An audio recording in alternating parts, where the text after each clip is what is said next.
બાંગ્લાદેશી ઘૂસણખોર મુદ્દે સૌથી મોટા સમાચાર। બાંગ્લાદેશી ઘૂસણખોરોને ડિપોર્ટ કરવા માટે કેન્દ્રએ લીલી ઝંડી આપ્યાની સૂત્રો તરફથી માહિતી મળી રહી છે। ઝડપાયેલા બાંગ્લાદેશી ઘૂસણખોરોને ડિપોર્ટ કરવામાં આવશે અને 5 થી 10 દિવસમાં આ ઘૂસણખોરોને ડિપોર્ટ કરવામાં આવે તેવી સંભાવના છે।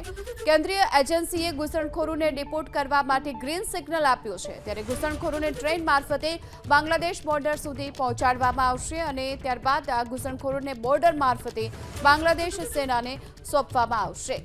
તો 5 થી 10 દિવસની અંદર ઘૂસણખોરોને અહીંથી ડિપોર્ટ કરવામાં આવે તેવી પૂરી સંભાવના હાલ જોવામાં આવી રહી છે અને કેન્દ્રીય એજન્સીએ આ ઘૂસણખોરોને ડિપોર્ટ કરવા માટે ગ્રીન સિગ્નલ પણ આપી દીધું છે।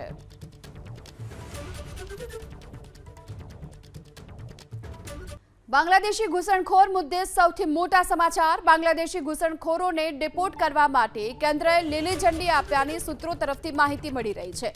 ઝડપાયેલા બાંગ્લાદેશી ઘૂસણખોરોને ડિપોર્ટ કરવામાં આવશે અને 5 થી 10 દિવસમાં આ ઘૂસણખોરોને ડિપોર્ટ કરવામાં આવે તેવી સંભાવના છે।